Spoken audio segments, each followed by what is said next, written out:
Yes, sir, it is showing now. How it is showing? Is it full screen? Yes, sir. Yes, sir. Okay. You can hear me also? Yes, sir. Yes, sir. Okay. Clearly. Okay. Now I will. Very clearly, sir. Okay. I will now continue, and if anything, you can stop me. Okay. So this is weather, climate, and hydrometeorological disaster management application of GIS and remote sensing. That is the topic I picked up for you. So it is a little different from that what we have learned so far.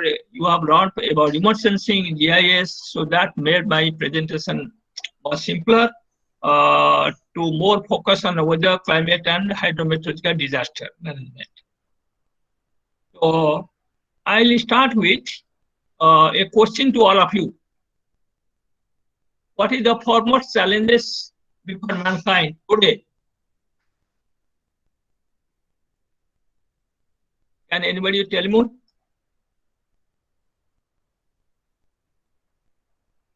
Or if this is a question, actually, you can wonder many aspects are there. I tell you one of the most. Can you hear me all? Hello. Hello.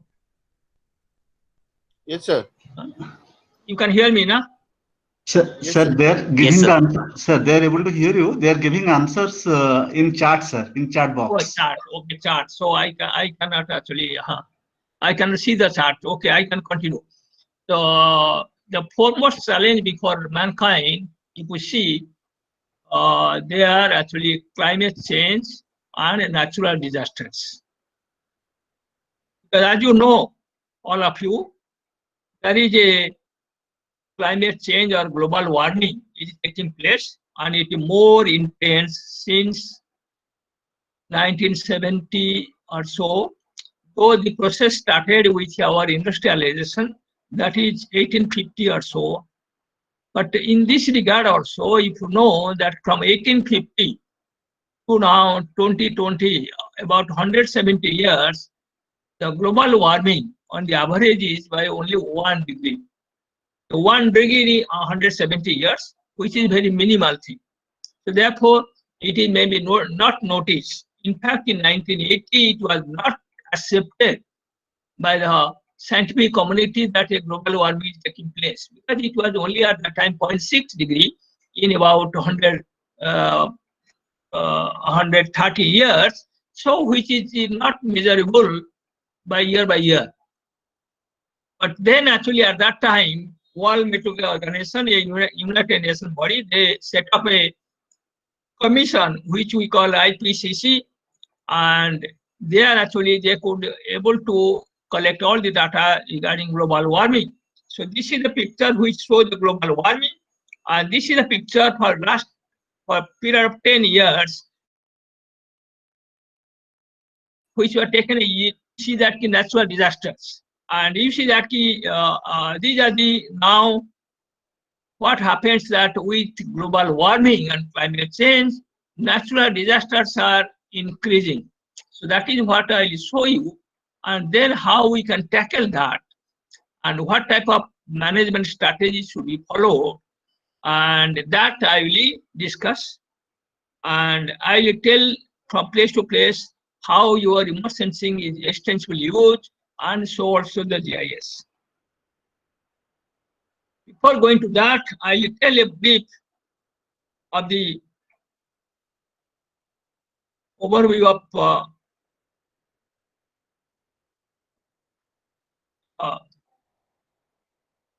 our atmosphere. Pollution of the Earth's atmosphere. So just 1 second, 1 minute I'll spend. If you go to 4.5 billion years back in our globe, or with our Earth, planet Earth, we have only hydrogen and helium. These gases were available, and it was very, at that time, Earth was, as you know, basically warmer. All these gases are the light gases, so they have all disappeared. They have gone to the escape from our planet Earth. Then only 4 billion years back, we have a lot of volcanic eruptions, and also we have comments from other planets. They come and burn in our atmosphere, of Earth, and then we got enough water vapor, H2O, carbon dioxide, and nitrogen. That is 4 billion years back. Gradually, our atmosphere became cooled down, and this water vapor became actually condensed to clouds and rain, and this rain has gone in the low-lying areas and forming the oceans. Only about 2 billion years back, we have the first life, 2.8 billion back. The first life occurs in the water, that is cyanobacteria. And at that time, we don't have enough oxygen. These cyanobacteria, they have carried out the photosynthesis, and we have the carbon dioxide, water vapor, and light. They together get to use the oxygen. So as we get oxygen, then we started oxygen and water, so we started a life, and that is what the life is developed less than 2.8 billion. So first life was 2.8 billion back with cyanobacteria. And today, this is the view of our present day atmosphere. And if we see the atmosphere now, it is a good composition. As you know, that you maximize nitrogen, 78%, oxygen is 21%, and the rest of the average of minor gases like argon, helium, ozone, and so on. And it is a beautiful Earth that you can see from the, again, from the remote sensing, we can see the view of the whole globe, as you know, only from the satellites. So this is a satellite picture, and that too also, being our Earth is a sphere with satellite also, you can see only 1/4 at a time due to curvature of the Earth. So it is one part of the globe. We show that how beautiful now with the globe, with the clouds, and so on. And if we see this Earth system science, it involves various things. Most important is Sun and Earth connections. As you know, the source of energy for our atmosphere or Earth is the solar system, Sun and Earth. But in between, we have an atmosphere, as you all know. Again, I have a question for all of you, that if we have a Sun and Earth without the atmosphere, what will happen? Obviously, I cannot see your answers in my screen, but that's why I will answer that if we have a Sun and Earth, and without the atmosphere, our Earth should be warmer or cooler. And here you can tell me the answer what our participant give me. So it will be warmer, sir. That is wrong. Our atmosphere must be cooled down. If we have not an atmosphere, only Sun and Earth, we should have a temperature of, mean temperature of our Earth should have been 253 degree Kelvin, which is minus about 20 degree. But with our atmosphere, our temperature, mean temperature is about 288 degree. That means 15 degree plus. That is the mean of the whole globe, because we have the polar region, which is cold, we have the tropical region, which is warm. If we make average, it is 15 degree. But if we don't have the atmosphere, it should have been minus 20 degree. So this 35 degree we save due to our atmosphere. So this atmosphere serves like a blanket. Like in winter, you all use a blanket. Is blanket is warmer? No, the blanket is not warmer. But it holds our radiation which we emit. It traps it, so that the air between blanket and our body becomes warm. Same way, this our atmosphere, it holds on all the long wave radiation. Sun's radiation is the solar radiation. It is short wave, as you know. It penetrates to our atmosphere and come to the Earth. But when Earth radiates, because anybody observe, it emits. When Earth emits, that is long wave, and that cannot be escaped totally due to our atmosphere. So atmosphere serve as a blanket.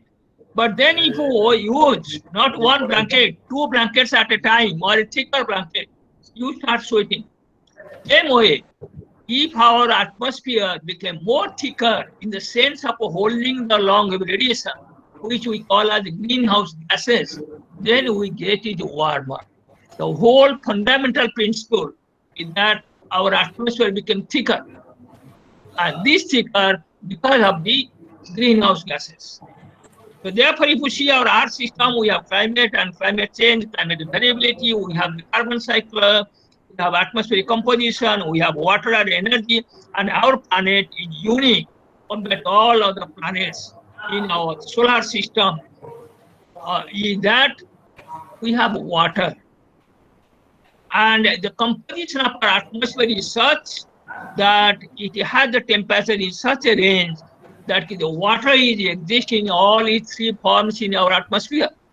In a solid form as ice crystals, as a liquid form as water droplets, and as a vapor form as water vapor. But we hold only 4% of the total mass of the air, that is our water, in the form of water vapor, water droplets, and ice crystals. All these existing in our atmosphere. And that controls most of our weather and climate systems over the Earth. Now, if we see that the nexus among the climate change, natural disasters, and environment and ecosystems, they are intimately related. That your climate change, which I told, that principle that actually due to industrialization, and we are using a lot of greenhouse gases like carbon dioxide, which are many activities, and main culprit, of course, the energy that we are using. We are using energy by burning the fossil and fuels, that is the anthropogenic activities, and that lead to the thickening of the atmosphere and climate change. And climate change, as I demonstrate you with a lot of papers, which are published in very standard Nature and Science and so on, they amply demonstrated that with climate change, we have lot of increase of natural disasters. Even if not increased, their intensity is substantially increased. As for example, of course, I will show you those things. Let me not repeat a lot of things are there, but I will demonstrate you that tropical cyclones, heavy rainfalls, even thunderstorms, everything actually their intensity is increased or the number is increased with the climate change. That leading to more floods and droughts and so on. And then actually environment, as you know that land use, land cover, that you also learn from your this GIS emergency, that it plays very vital role on environment and ecosystem that controls our climate process. That again also I will demonstrate as we move. So if we see the application of weather and climate forecast in different sectors, and that starts from the food security like agriculture, horticulture, and politics, that is where food security is. Water resources, particularly you know that we have plenty of water, 2/3 of our earth surface is full of water, but that is not usable. Like we have a lot of water next door to Chennai, that is Bay of Bengal, but Chennai purchase buckets of waters, paying some money, because we need the fresh water, and fresh water comes by the process of precipitation, that is rain and snow, and that rain and snow comes due to our weather and climate systems. So therefore, water resources, which we need that surface and groundwater, that come by the process of weather and climate.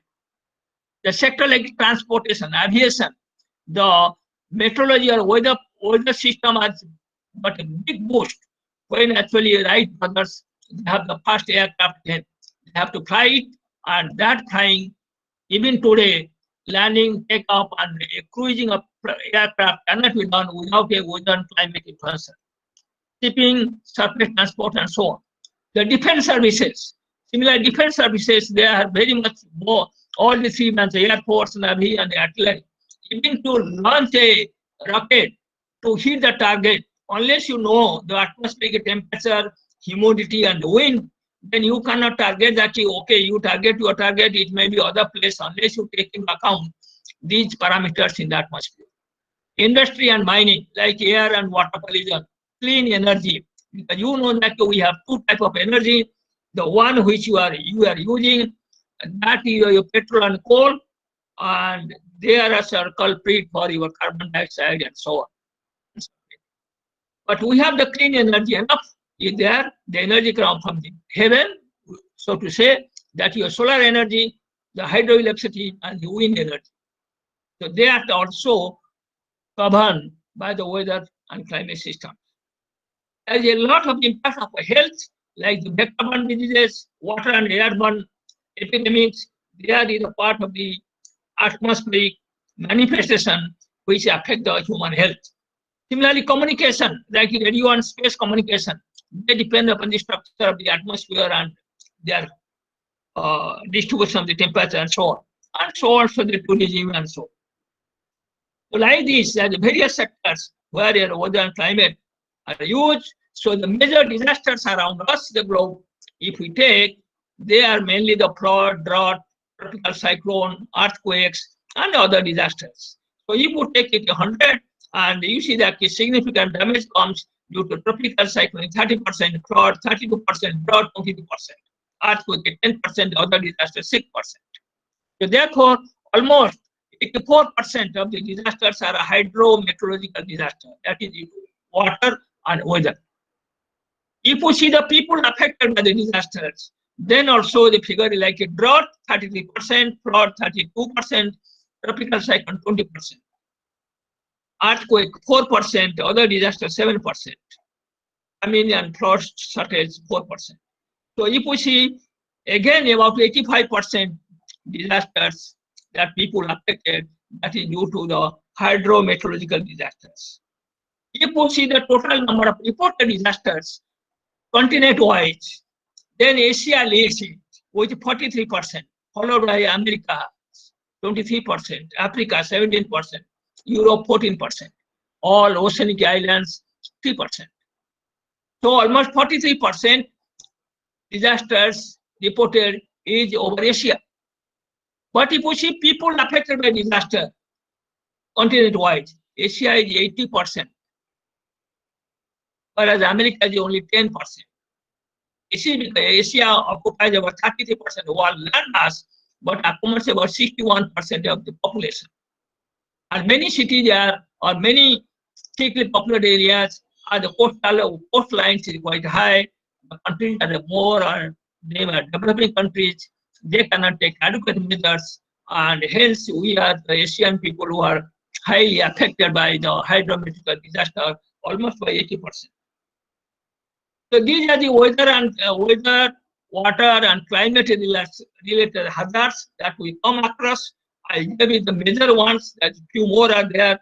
So they are, but I put them in this way in the screen, not for the fancy purpose, but for the purpose like a tornado and flash flood. That very shortly. Tornado is a few seconds. Two of you may have heard about serious thunderstorms and leading to the tornadoes. And we have the flash floods in the hilly regions, and to that of the droughts and hot and cold spells. Droughts are very long. It may be 90 days, one season or so. And there's a Sahelian drought, which is about 10 years or so. So that is a very long term, whereas tornado, which is a very short term of few seconds. And in between, we have various other activities. These are the gametes of weather and climate-related hazards that we come across. The potential hydrometeorological impacts of climate change on the field of environment is that heat wave and thermal stress, thunderstorms and lightning, tropical cyclone, storm surges, floods and droughts. So this is what the major natural disasters and risk management in India, that is what we take care. And most of the forecast is made by the India meteorological departments.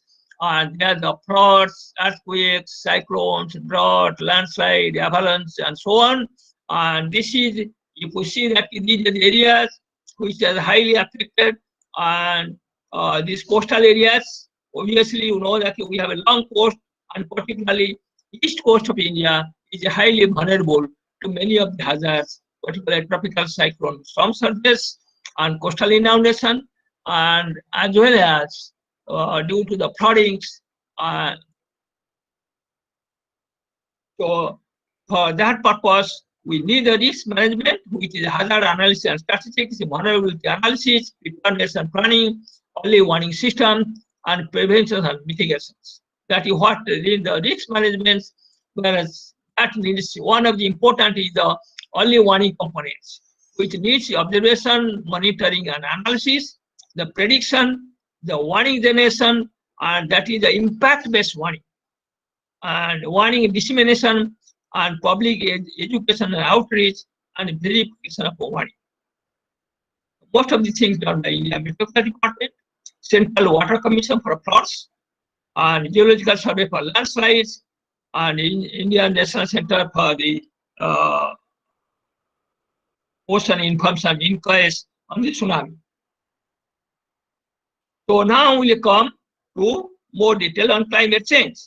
So this is what is the temperature anomaly from 1850 to that of the 2007 or so. And you can see that the warmest 12 years are the current years. And you must have heard, most of you from the coastal area, you know that the coastal Odisha and Andhra Pradesh are getting severe heat wave conditions since 1998. Before that, we have heat wave conditions all the time in New Delhi or in northwest India, in Rajasthan, and so on, and also even northern India and part of Bihar. But nowadays, since 1998, we are getting many years. We have also warmest years, and then we have also heat wave condition. Many people get very due to the heat wave condition. So now, actually, as I told you, that since 1980 up to 1980, nobody was believing that global warming there, because as I told you, that 0.7 degree in 130 years or 1 degree in 170 years is very hard to guess, because there's a lot of change in urban structures. Wherever we are taking measurement of temperature and so on, some infrastructure building up and so on. So it was very hard to believe that 1.1 degree in 170 years, whether we believe it, that is correct or not. But now it is becoming global warming is univocal, because global warming leads to various aspects of climate change, such as glaciers. There's a decrease of the glaciers. All the black arrows is decreasing, the white arrows are increasing. So I have shown you only 15 indicators. There are many indicators there. I am showing you the 15 indicators which supports that global warming is there. Like humidity is rising, temperature over the ocean is rising, air temperature near the surface is rising, ice sheet is decreasing, sea ice is decreasing, spring coming earlier, and so on. So all these indicators in support of a global warming. So that's why Year 5 report, which tells that it is univocally, there is no doubt that a global warming there. Oh, actually, most of the developed countries who use a lot of carbon, like USA, they don't admit. But this is what the real. So the success, the sources of warming is mainly the greenhouse gas emission, and that comes from the transportation, power generation, agriculture, and land use.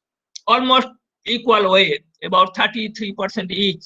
So the culprit for us is that transportation, because now you use all air-conditioned cars, air-conditioned buses, and so on.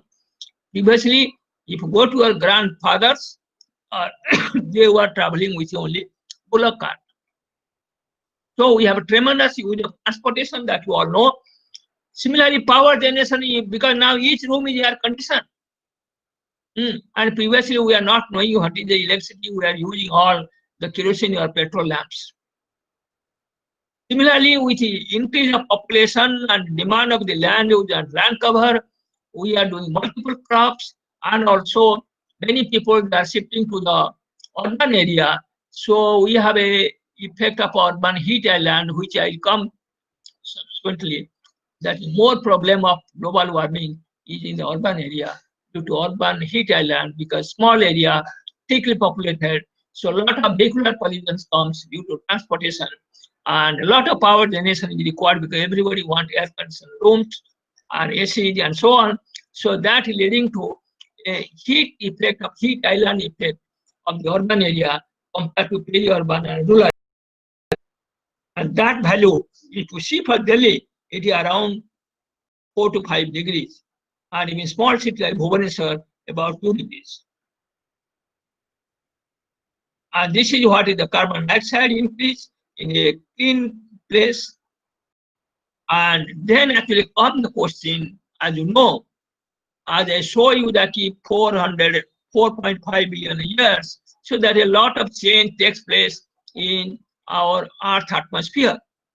And some of the changes in the natural way. And now present is our man-made things, what we call anthropogenic. So now the question comes, whatever the warming coming about 1.5 degree or so that I'm showing you, is it man-made or it is natural and factors, or it is man-made factors? How will it distinguish? Because due to orbital position of the Sun and Earth systems, due to orientation of Sun and Earth, also we have a change of the temperature. In the night, temperature change in the deserts about 20 to 30 degrees.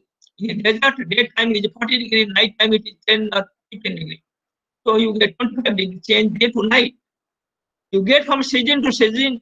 Winter you get in suppose North West India about 10 degrees.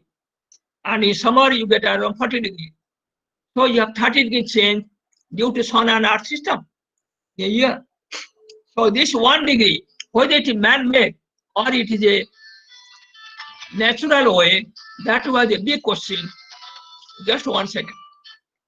Hello?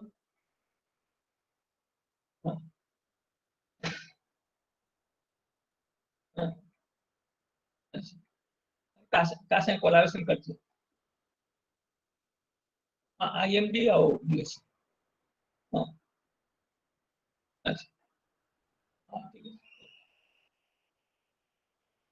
So how to distinguish the changes that took place warming, whether it is a natural way of Sun and systems or it is due to the man-made human activities?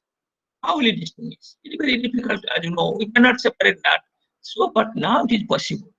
And that is possible only by the modeling. We can do a global modeling, comprehensive, and we can simulate by changing anything. We can make a whole planet as a water body. We can make a whole planet as a land surface. We can remove the Himalaya and we can place the Himalaya. We can place anywhere. So all these experiments, sensitivity experiments, you can do by numerical models.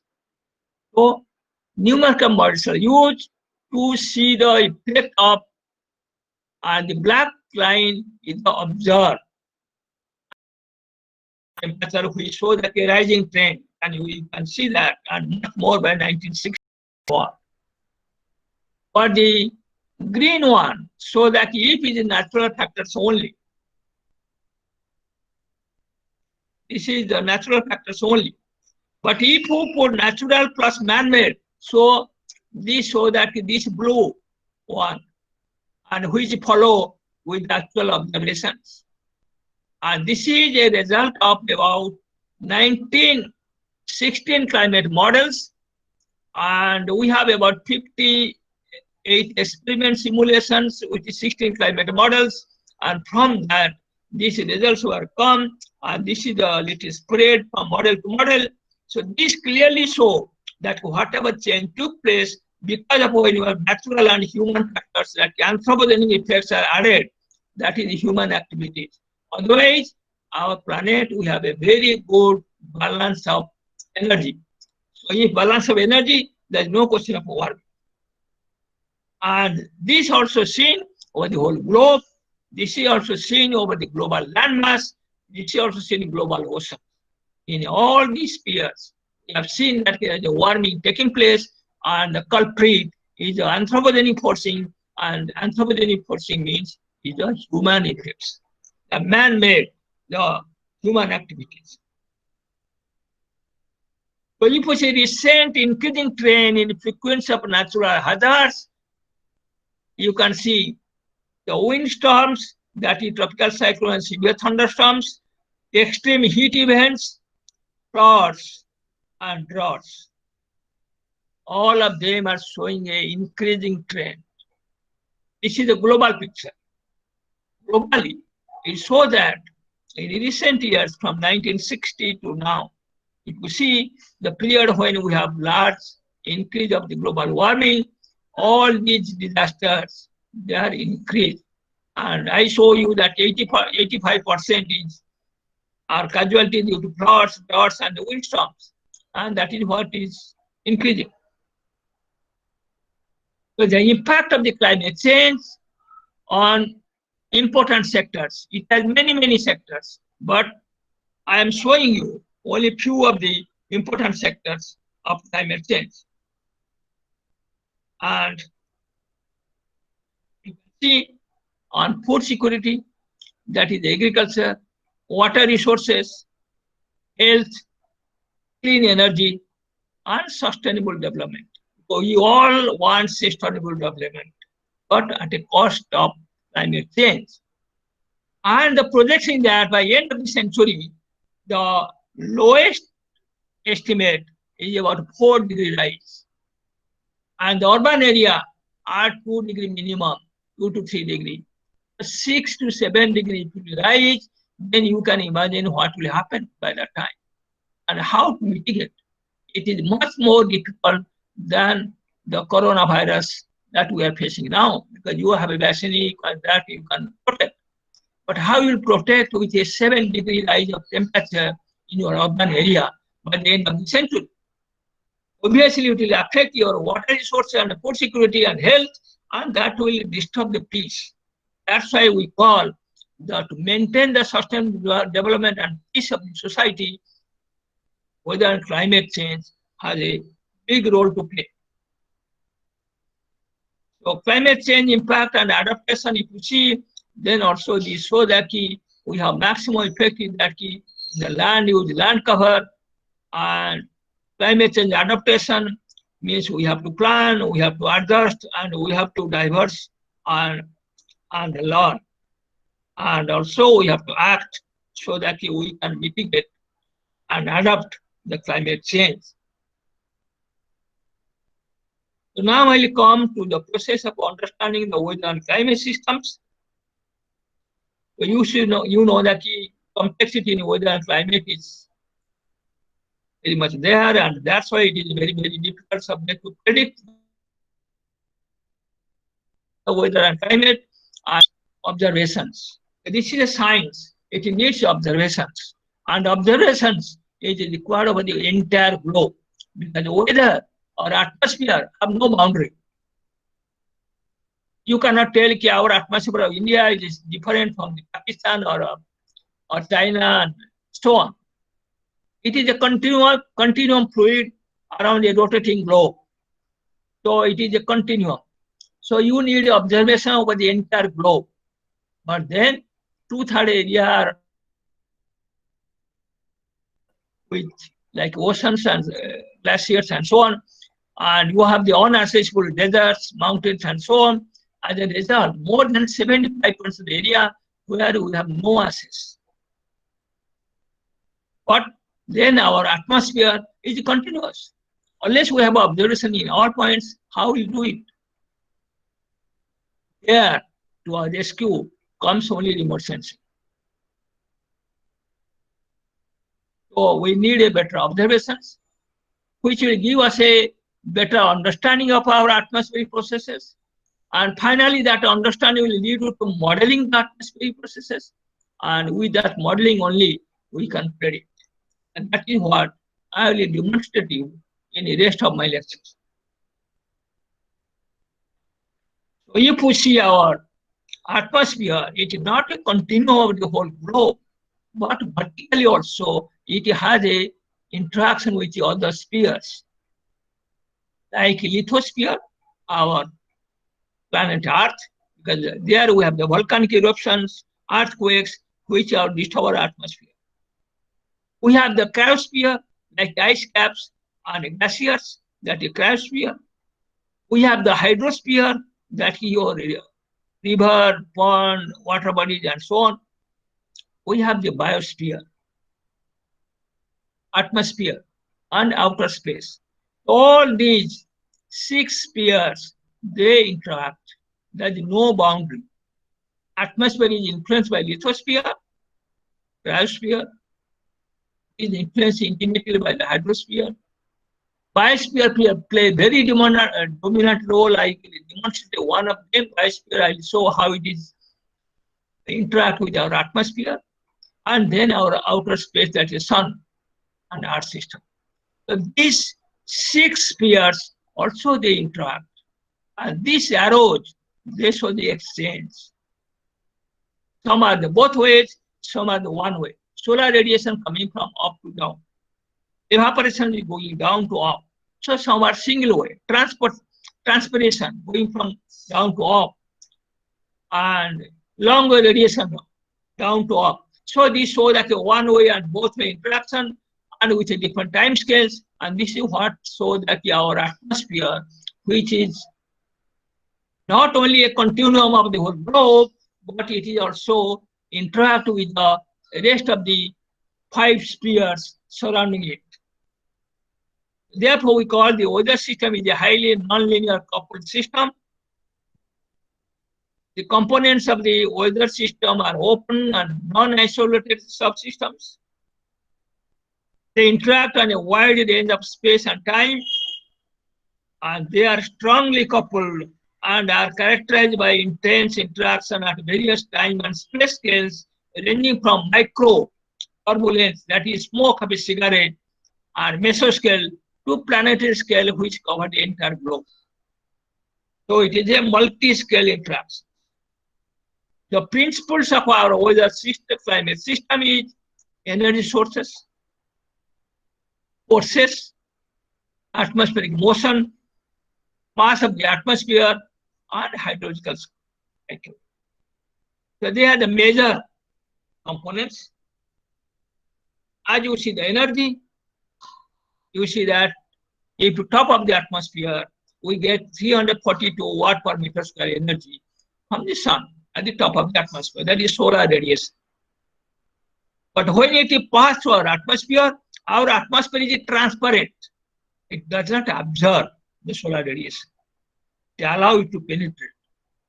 But at the on the way, part is reflected due to cloud top and water vapors. Part is scattered, and when it reaches Earth's surface, part is also deflected back due to the albedo of the surface.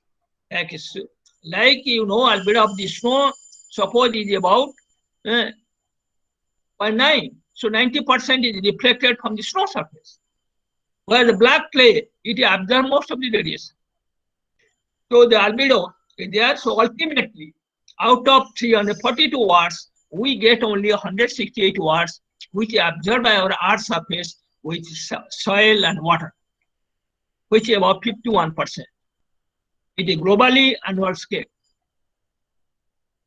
Out of that, major 23% goes back as a latent heat because we have the evaporation, evapotranspiration from the water bodies, from the plants, and from the soil, and so about 23% of that energy which is distributed at Earth's surface going back at 23% by that. And if a body is observed, it emits we get short away from sun, but we emit the long wave radiation by Earth's surface. The net long wave radiation from the Earth's surface is 21%. Remaining 7%, it goes back as a sensible heat. That is due to turbulent mixing. You know that if a tower is heated and you show the hand, you get a heat. And that comes due to convection. And that comes due to sensible. You sense the heat. So that is a sensible heat.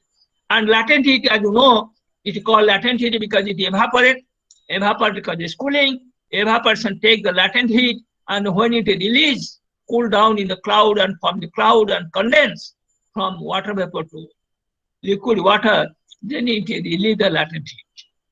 That's why it knows that latent heat, it is heated our atmosphere in the cloud, so it is elevated heat source. Yes, sir. Sensible heat is a heat that comes from the surface itself. Forces in our atmosphere are broadly of three types: dynamical forces, that is the fundamental force as the pressure gradient force. As you know that our air moves because of the high pressure and low pressure.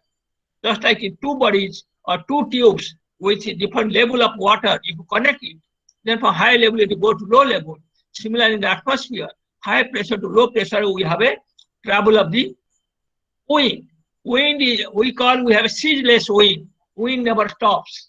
But the wind is there because of we have a pressure gradient force. Another is the gravitational force because it's Earth and the atmosphere. So you know that if two bodies there, they attract each other with the acceleration due to gravity, and gravitational force is there. And third is the frictional force, which is also another very important force.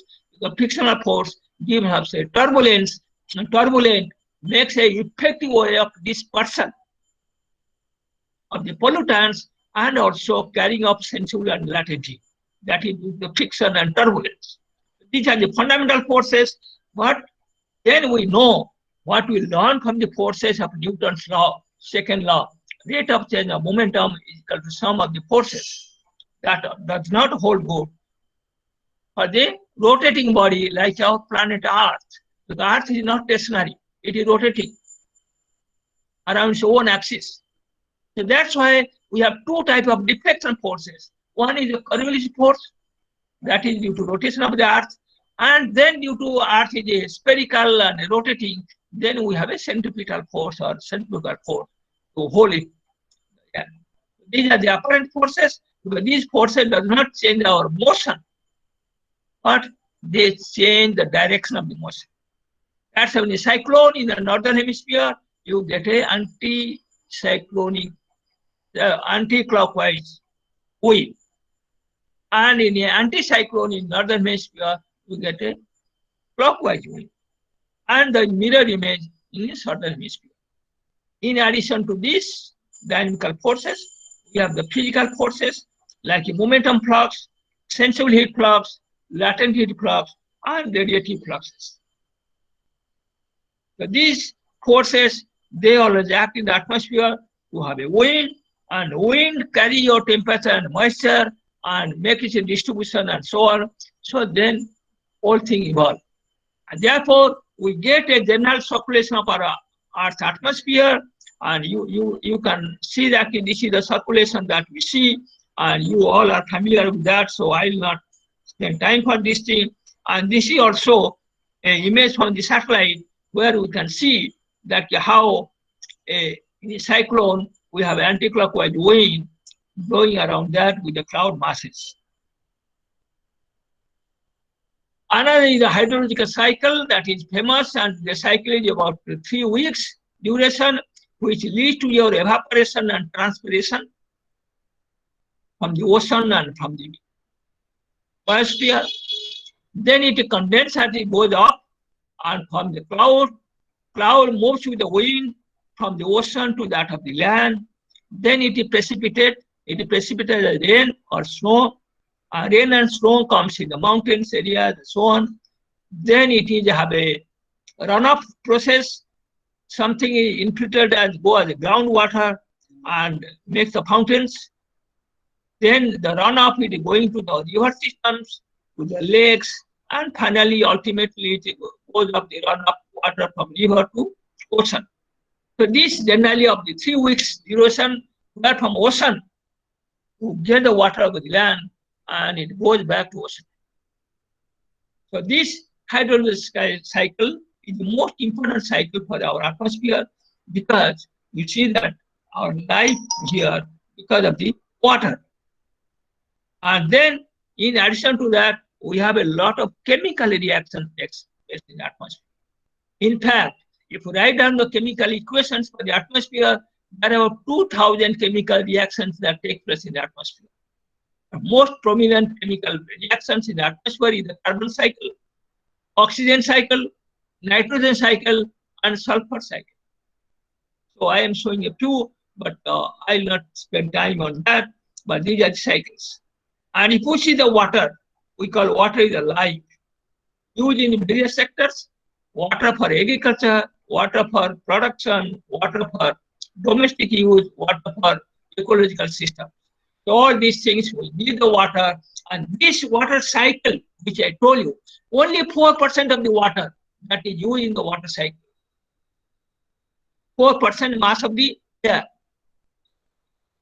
that is used in the water cycle, and that is what comes in the various ways of called water is the life.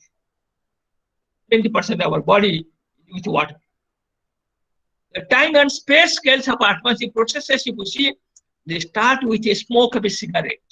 If you see calling a smoke of the cigarette, you can see that it all is common, it is expand and disappear. That is your turbulence. That is few centimeter scale to that of the whole planet of thousands of kilometers.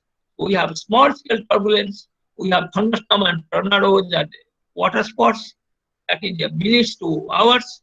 Then we have lands, beach, mountain, valley, bridge, and so on, of a day, hour to days. We have a hurricane, tropical cycle, and so on, few days to a week. We have the monsoon and so on, few months, and we have the planetary waves, which are actually few months and years.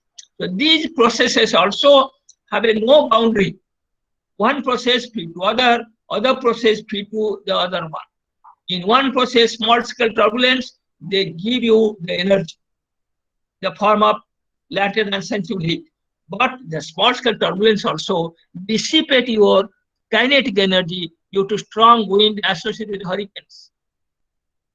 So it interacts in both ways. So these processes have no boundaries. It is for the simplicity only we put it.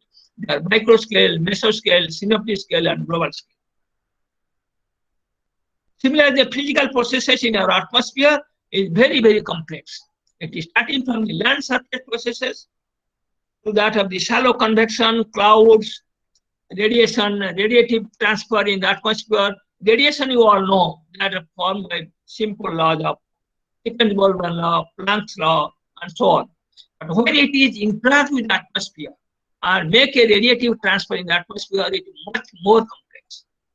And we have the radiative transfer process, we have the cloud and cloud microphysics, we have the turbulence at the surface due to friction, and then we have the chemistry. So all these things interact with the different space and time scales, and that makes your atmosphere, which we want to understand and predict. Simple, actually, just like a land surface, a plant. A plant works what way? If you see a plant, on the plant we have the vegetation, you know it has a photosynthesis. It takes carbon dioxide, gives oxygen. It has a transpiration from the leaves. It takes the water from the root zone, from this groundwater, to osmosis process by root zone, bring it to the leaves, and then it is takes up. So if we see that various role of the biosphere in the water balance, that you all know perhaps, and then the effect of the biosphere, if you see, that is the enormous, it is change the radiation because it is change the surface albedo and surface temperature. It is change the water balance because of evapotranspiration, rainwater intervention, stomatal conductance, and runoff. And turbulent fluxes because the roughness increases, because in the coastal area we make a lot of plantation, because actually it creates a lot of roughness, so that when a cyclone will come, it will dissipate that strong wind so that it will not affect the inner land. So it creates a buffer roughness. So that is what the role of the biosphere alone on our atmosphere. So if you see the basic science of weather and climate, it encompasses almost all branches of fundamental science: physical science, mathematical science, chemical science, biological science, computer science, environmental science. and earth science. Each one in different ways, and I have little discussed already, like physics, it is atmospheric motion, thermodynamics, and laws of conservation of mass, momentum, energy, and ideal gas. Similarly, atmospheric chemistry, I have told you, biological science, I told you, land cover, I told, and so on. Similarly, it covers most of the branches of engineering. We use most sophisticated observations, like your satellite and Doppler radars, aircraft, unmanned aerial vehicle, LIDAR. These all are remote sensing equipments. Because 75 to 80% AIG, you cannot take observation by human beings by the normal way. So we use extensively the remote sensing. Whenever any new development come in the engineering of equipments, it is used for the measurement of the atmospheric processes, like your advanced radar system, satellites. When satellite, yesterday actually, Dr. Devaswamy must have told about the satellite, its role, and it all used extensively to cover the observations. Similarly, the computer, the best computer come in the market, it always go to the atmosphere science, because still we need more and more computation. Therefore, it is electrical science and communication. It is actually all the data being Earth is continuous. We get global data from entire globe within an hour, from any corner, from Australia to that of USA. So that is the rapid data collection. Similar data dissemination, the information and weather, early warning systems. It have to disseminate in very harsh areas, and disaster management, that again done by the process of communication, and most of the communication is used there again by the remote sensing. Adaptation strategy, climate change science for sustainable development, there also we get environmental science, civil engineering, and communications and management. Therefore, science and engineering are extensively used, and for the major component of comprehensive disaster management system, if you see of hydrometeorological disasters, first one is the identification, observations, and understanding, improved impact-based prediction and warning systems, risk evaluation and vulnerability assessment. And when you come to risk assessment and vulnerability, that is the physical vulnerability that comes to the different type of, like the tropical cyclones and storm surges and coastal inundations, droughts, severe thunderstorms, lightning. So all these are physical.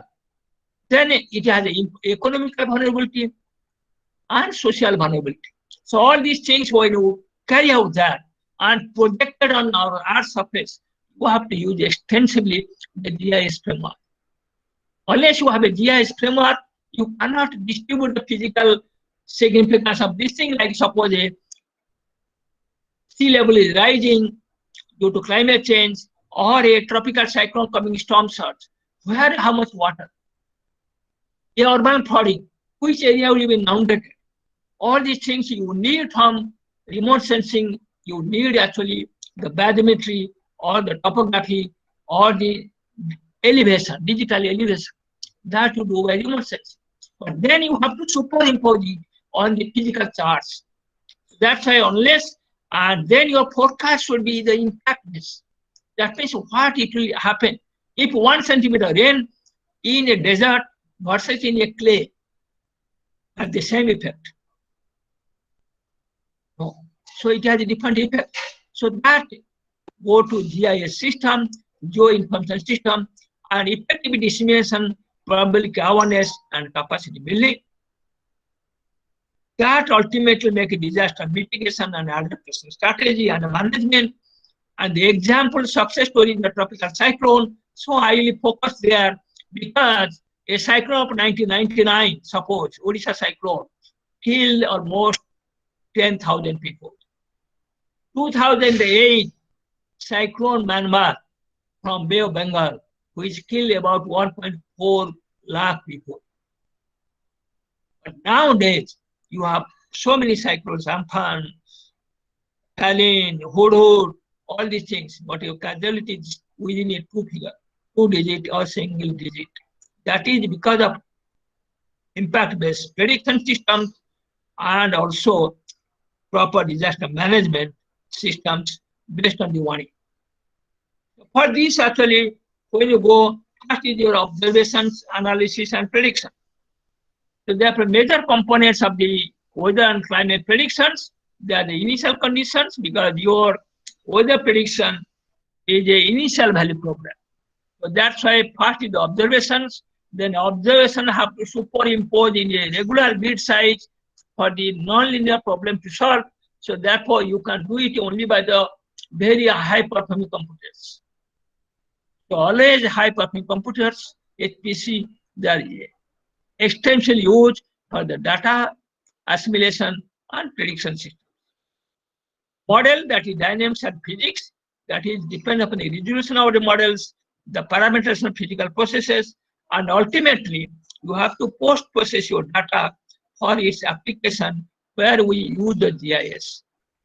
The initial condition we get from the remote sensing measure, and post-processing for the applications and warning. Here we use GIS extensively.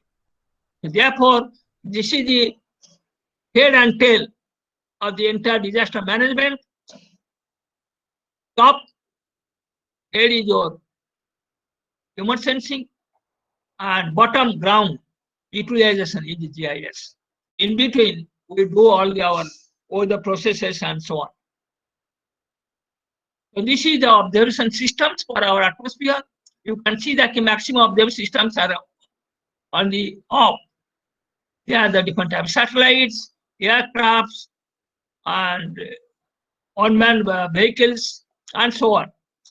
And we have the surface also. We have a surface, we have the surface observations, we have pilot balloons, and so on. So, 6. The quantities that can be observed, meteorological quantities like pressure, temperature, wind, humidity, rainfall, and slope, that precipitation, cloud cover, cloud top height, cloud type, lightning frequency, and so on. That meteorological observations. Similar chemical observation, we see the aerosol and type of aerosol and quality of the pollutants and so on. Surface parameters and land use, land cover, we need height, albedo, vegetation type, surface temperature, whether there is anywhere fire, forest fire, surface roughness, wind speed, water turbidity, ice cover, ice type, and so on. So we need weather or meteorological information, we need the surface information, and we need the atmospheric chemistry.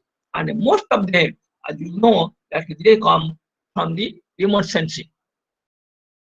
Of observations and this amount of number of observations, you see that upper air sounding, we get only 620 points. Upper air sounding due to balloons only 720. But you see aircraft observations, you see satellite wings, you see the satellite radiance and microwave. There is no comparison. You can see that how much colossal observation is come from the remote sensing, from satellites, from the Doppler data, and so on, compared to a minor amount of observations that we get from the conventional observations that we take by India Meteorological Department or National Meteorological Services at different places.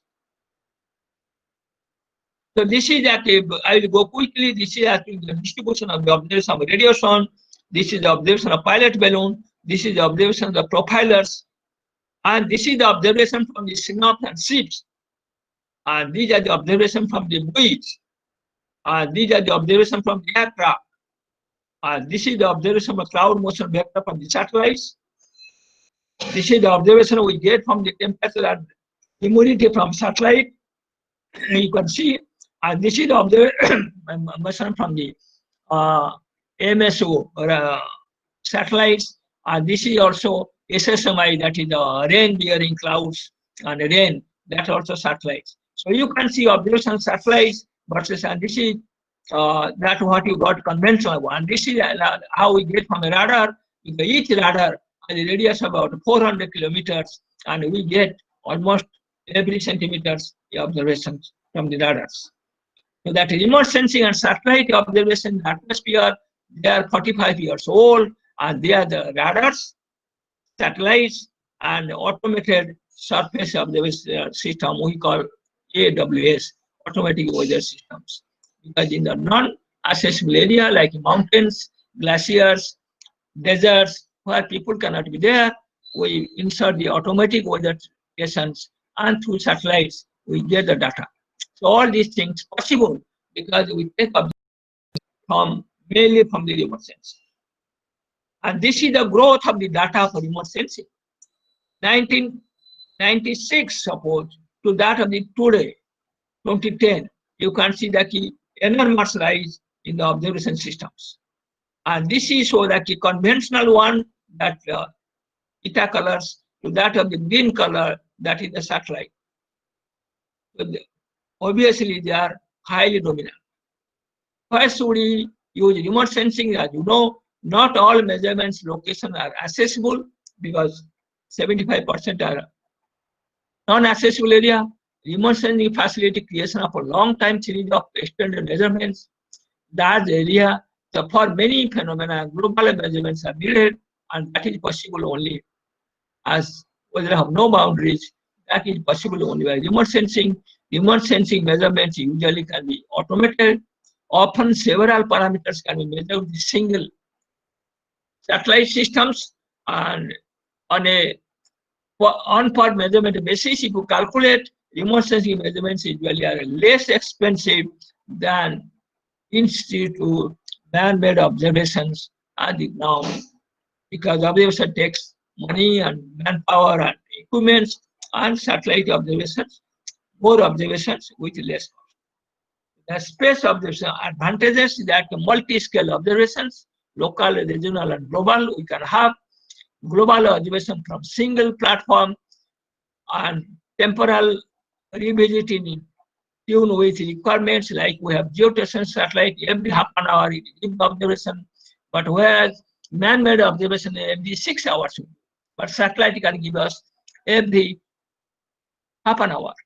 Simultaneous measurement in the different spectral regions and all weather, day and night capability and intercalibrated time series. These are again so that space-based observations. You can see, actually I have no time to perhaps pass through. So there is from surface to upper air, all so many 11 components you can observe from atmosphere, 7 components from ocean, sea ice, sea level, sea surface temperature, and so on.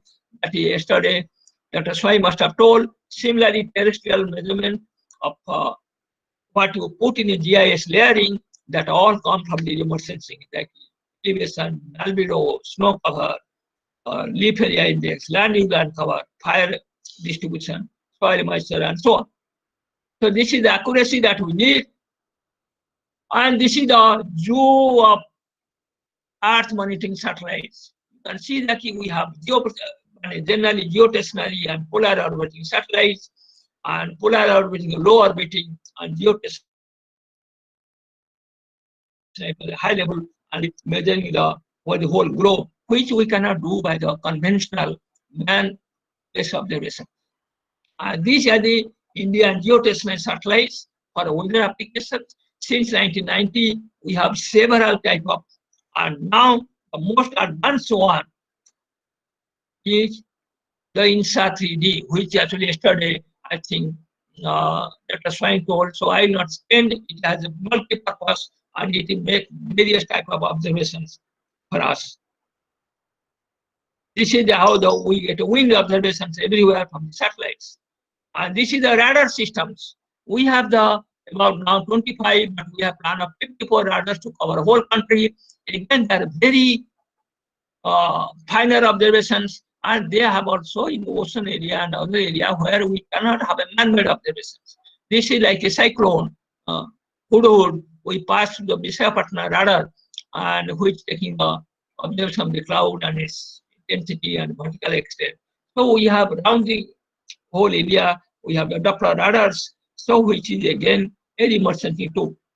And this is how to cover the entire coast, so that not a single cyclone is stopped coming, because each is of about 400 kilometer radius of observations, and radars have application like cyclone detection, thunderstorm prediction, severe convection precipitation, heavy rainfalls, tornado and its vortex, and hailstorm. These things we can see from the Doppler radars from the picture and its post-processing. So these are the remote sensing observations that go to the atmospheric models. And these are the observations of the wind finding radars. This is our upper air network. This is the pilot balloons. This is the communication system. All data is collected from every point and go to the New Delhi. And this is our global telecommunication system. Around the whole globe, we get all data collected, starting from USA, Canada to Australia and New Zealand. All we get data within an hour at every point of all these observations, because as I told you that global have no boundary, and this is only science which no political concept. That is governed by the United Nations, WMO, from 1947. But before that, when United Nations was not there, we have IMO, International Meteorological Organization, IMO. And these organizations, for more than now 145 years, they have a collaboration and cooperation to get data without any political, social boundary to collect all the data for the purpose of understanding and prediction. And this data, when collected, they have to be analyzed. And this is actually data is observed in scattered points. And then for the modeling, you have to make it in the regular points because you have to make a numerical solution. Because they are non-linear equations. You cannot make that with a finite difference. We cannot go by analytical methods. So we have to make that a heterogeneous data to regular points, and that is done by the analysis. So there is a various way of analyzing, and we do continuously analysis 4 times in a day by taking 4 standard observations at 00, 06, 12, and 18 GMT. That is the time when data is collected and supplied to everybody, and we take the analysis. So this is the analysis system. Again, I will not spend time for that. This is how the observations come and model output come, and finally we make a forecast. So now when you go to prediction, you see that we do now seamless prediction, starting from minutes to hours. That is what we call nowcasting.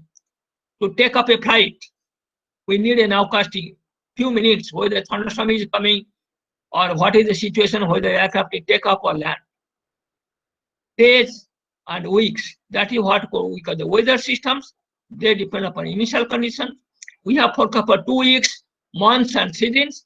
That mainly depends on the boundary condition and initial conditions to give the climate variability. Then we have the prediction for the years, decades, and centuries. That is for the climate change. So therefore, the forecast, which you can see here, it is seamless, starting from nowcasting of few minutes to hours, or like a football play is there, the Olympic game is there. So in city, different stadiums. So we need a forecast for minutes and hours, like a cricket play and so on.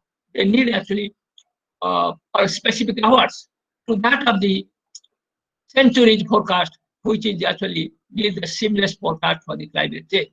So starting from the weather to climate variability to the climate change, all these things predicted seamlessly by the models. And this has huge various sectors, very short range for the protection of life and property, flood mitigation, navigation, transportation and fire, reservoir control and recreation, hydrology, water resources, ecosystem, commerce, and so on. It is different sectors for different range of forecasts are required, and accordingly it is developed by the seamless forecast. And for this, we have the zoo of atmospheric models. So just like when I go to zoo, you see from a very small creature to big elephant. Same way in the atmosphere also, we have starting from a single cloud simulation of turbulence to that of the whole planet Earth. So we can simulate by the various type of models. So that's why you call zoo of atmospheric models. And if we want to forecast a day, we need over the whole India. If we need 2 to 3 days, we need a larger area. If beyond 3 days, we need a whole globe. So if you want to predict beyond 3 days, because as I told you, the atmosphere have no boundary.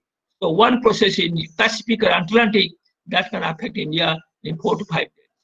If we see the development of the weather prediction, that is also very progressive. First efforts started after Second World War in 1948, when first computer came and aircraft came. In 1960, we get some start of the satellites. At that time, we understand only atmosphere. By 80s, we understand atmosphere is not alone, it needs the land use, land cover, and this biosphere. In 1990s, we know that the atmosphere, land, and ocean is required. At that time, we want to know ice is required. Then we saw that in 2000, sulfur is required. Then we need the carbon. Then we need the atmosphere chemistry. So this is the way in the recent developments to make it more and more complex, because as I told you, atmosphere combined with the lithosphere, biosphere, cryosphere, and hydrosphere. So all these things gradually develop, and this is just a recent story. Because first weather forecast we have done with the mathematical models is about 1960. So last 60 years, these are the developments to make it more and more complex. And this is a forecasting network system at our India in the National Center for Media and Weather Forecast, where we set up. I set up that in 1994 when I was there, director for the research. At that time, we set up these things for making the global forecast, starting from observation to prediction and its applications. So in the forecast also, as you can see, if a weather scale 1 to 5 days, we have a larger scale. But if a month scale, signal scale, we have less scale. And if you go to climate prediction, the better scale, because it has an impact of the anthropogenic and land cover influence. This is how looks a feedback mechanism of physics and dynamics of the model.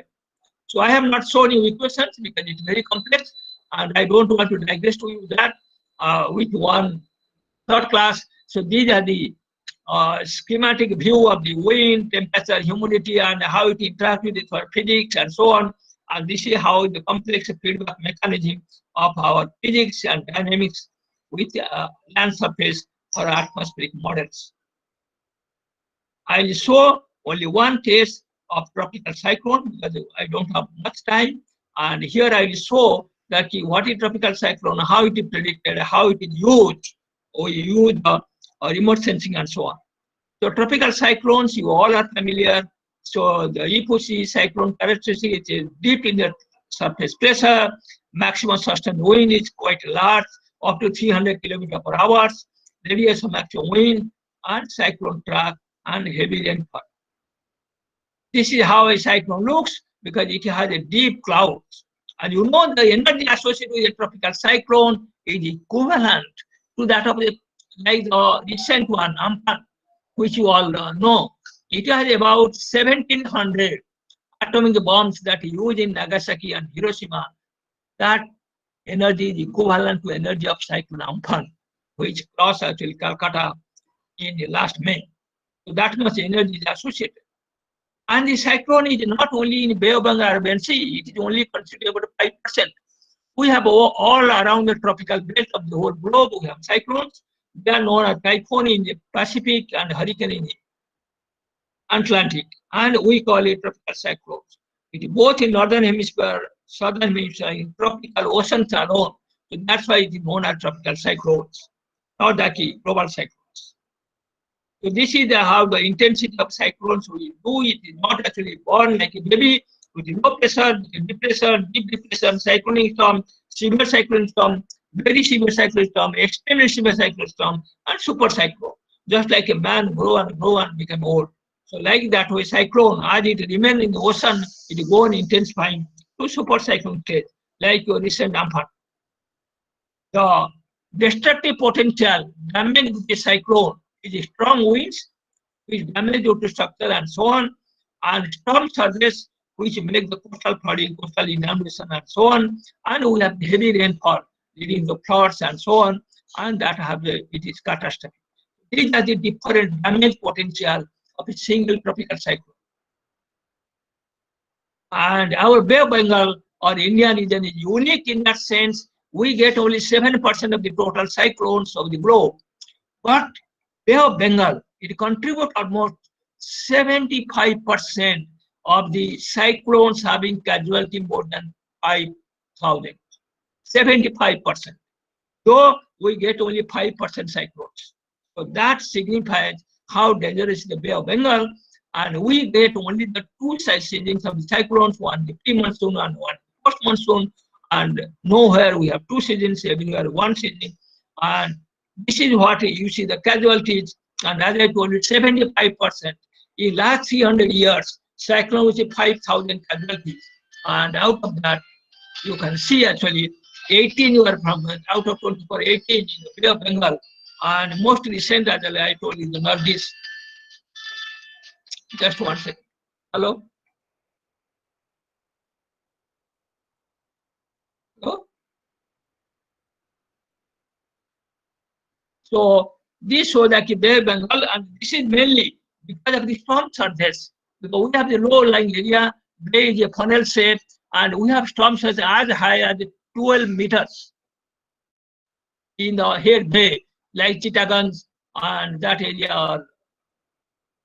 And this is how we have strong storm surges. This shows that the number of intense hurricanes in the last 40 years in Europe. Just one second. Hello. I'm in a meeting. I'm in a meeting. So this shows that how the cyclone have category 4 and 5. They are increasing, and whereas total number of cyclones remain constant, but the category 4 and 5 are increasing in recent years. And this is how in the global area, North Indian Ocean also, we have a, if we see 75 to 89, 90 to 2004, you can see that in the increase. And that is the potential increase in different regions. Though the number of cyclones in the Indian Sea, Bay of Bengal is not increasing, the severe cyclone, 110 to 155, almost 45% increase is there in these severe cyclones. But cyclonic storms remain almost constant. But severe cyclones have increased. Similarly, Bay of Bengal have two seasons, pre-monsoon season, April, May, post-monsoon season in October, November, and you can see that this is a cyclonic. This is cyclonic disturbances, which is not change so much, but if you see the severe cyclonic storms, then it increases. And it is so that the depression increases about 0% due to global warming, but severe cyclonic storm is increased by 1% in the pre-monsoon season. Post-monsoon season, there is a 10% increase in the depression stage, but severe cyclonic storm stage actually 72% like this. So now you can see that most of the cyclones are very severe cyclones in recent years, like Fani, Talin, Hurur, and so on. So this is so that in North Bay, Central Bay, and South Bay. If a cyclone in the South Bay, then they travel long path. Then you can see that the red one is the pre-warming era to line the rail lines at the post. Then you can see maximum rising at the Central Bay and South Bay of Bengal. And this is the prediction impact of satellite. There are the winds. Then when we put satellite, there are winds. We get improvement in the prediction of Northeast and Gungun, Bornu cyclone. And this is the prediction of the impact of the Doppler radars. That also shows the substantial improvements. And this shows that how the Doppler radar of Calcutta helps to see the cyclone Sidar, which crossed the Bangladesh. And that we could see the third one. You can see that when we have Doppler radar, then only we can predict. Without that, we cannot predict that it is going to hit the Bangladesh. And this is the improvements in total that we get for the cyclones. This shows that if we have a control on to Doppler radar, then we get 46% improvement in initial time, 35% 24 hours forecast, 74% in the 72 hours prediction. If we have control on GTS data only, then 27% forecast. But if we put actually satellite, Doppler and DWR, we get about 74% improvement in 72 hours. That is what shows that skill of improvement when you use the remote sensing data injected with the conventional data. And this is what we use the GIS system to for 300 years or so. The cyclones that hit the Odisha coast of different categories, this is done for the different districts based on the GIS system. And this is what shows that the storm surges and tides that generated due to cyclonic storms at different points, starting from Ganjam, Puri, Jagatsinghpur, Kendrapada, Bhadrak, Baleshwar, and so on. And in Baleshwar, you can see 8.5 with the same cyclone having 8.5 or 9.7 storm surge or 10.2 even there, and whereas in Ganjam, it is only 4.3. So different areas, depending on the coastal structure, bathymetry, and so on, and this is developed based on simulation and projection in the GIS system alone, so that we get an effective measure of the height of the surges and wave setup in the different points, which is possible because, and then if you further go to GIS and so on, then you can see which area is going to inundate, what is the digital elevation of the area and so on. Once you superimpose these things, then you can make a further planning of disasters and putting shelters and so on when you go to next stage of digital elevation maps and so on, which were not available at that time to us. So we have taken whatever available based on that GIS and remote sensing. This is how is our prediction systems from cyclone warning services that is tremendously improved, and along the coastline and prediction is now done in a probabilistic manner. So this is the track support, and then how much is going to spread.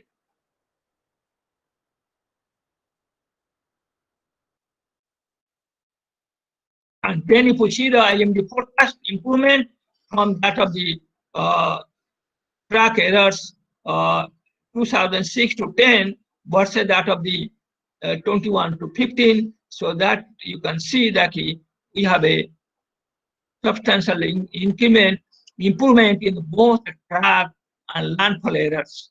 Now question before us is the intensive prediction, which is still an issue, and that what we are working now, how to improve the prediction of intensity, because we need the track, we need the landfall, and which have improved substantially from 100 kilometer errors to that of the 56 kilometers now, and from the track errors of 140 to that of the about less than 100, but intensity errors still we have, and for which we are making more sophisticated models now, so that we can further improve that prediction.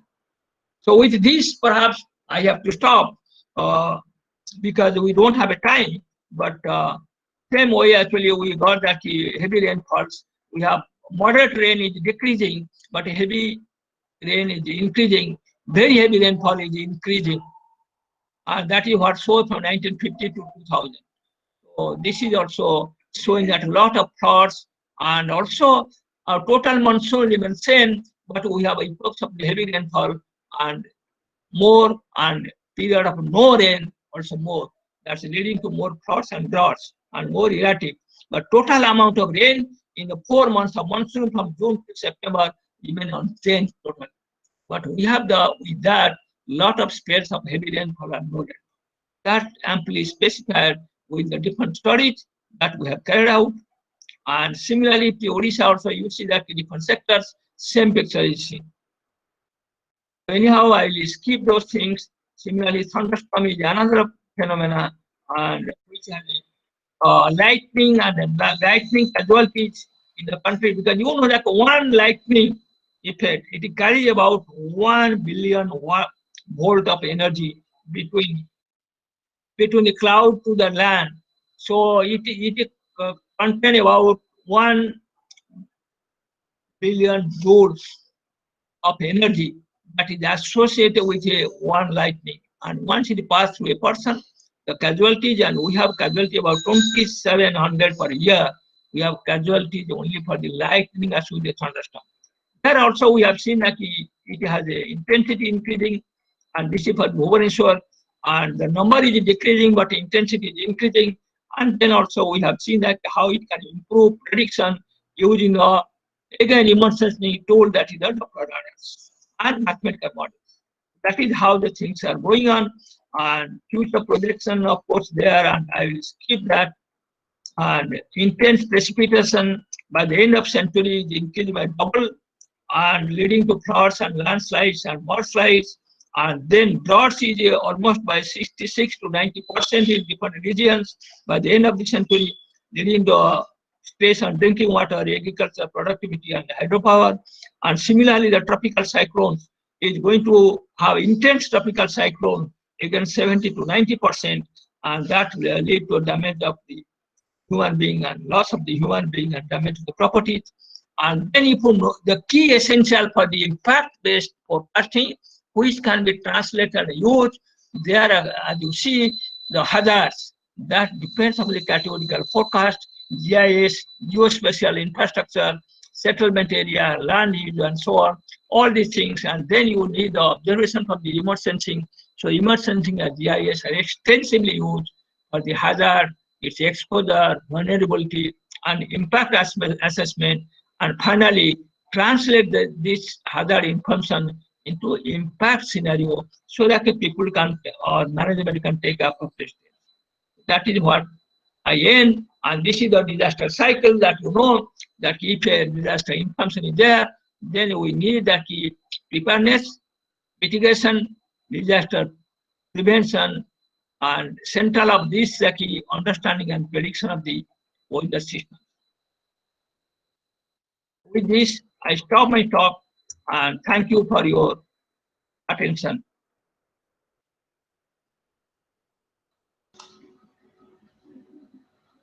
Hello. It's a great session, sir. And the participants are requested to ask questions through chat, and sir will answer those. Sure.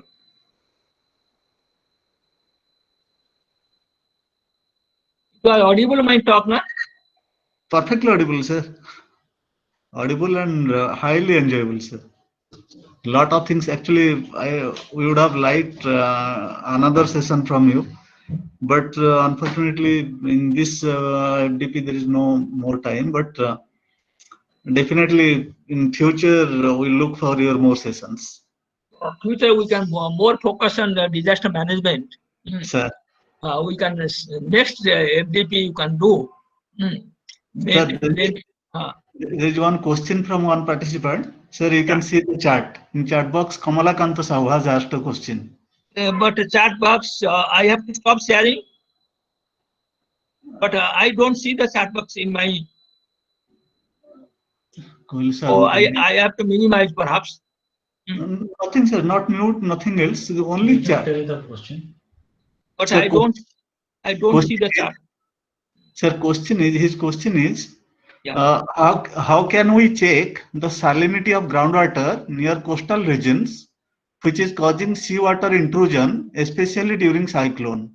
Is the remote sensing technique helpful for that? You see that remote sensing technique can be used as a after effect. Because I think Professor Panda has shown you that before cyclone, after cyclone, if you can have a remote sensing, you can see the area inundated. So the coastal area, because this sea ice, but sea salt water intrusion, generally actually now people are measuring from the wells. The wells or wells are there in the coastal area, because that is a big problem is coming with the climate change, that is at the sea level rise and intrusion of salt water. That is one thing the ground, on the ground. Upper ground is due to the storm surges and sea level rise. So upper level sea level rise and storm surges, that you can monitor from remote sensing. You can see the area which is flooded with the water from remote sensing. But underground, the salinity intrusion, that aspect, as again told by Professor Panda exactly yesterday, also we cannot penetrate the quality of water into deeper side. So that is done generally by observations from the fuels and wells and so on, which are in the coastal area. That data is collected and analyzed, but not by the remote sensing. Sir, there is so everyone has expressed their heartfelt thanks for the great session. I also thank you very much for your attention. Sir, there is no other question. Sir, should we end the session here then? Yeah, if there is no question, then we'll end here. Sir, thank you. Thanks a lot, sir. Thank you so much, sir. Despite very busy schedule, actually, till last night you are busy with meetings and other things. So despite that, you have given time and you have delivered your lecture, so invaluable lecture in this FDP. Thank you so much, sir. Thank you very much, Professor Manas Das. And yesterday, actually, we have a climate change and agriculture. NRI interaction, people are from Australia, people from UK and USA. So we are interacting actually how we can have a climate change impact on the agriculture and food security, and what type of collaboration can be there.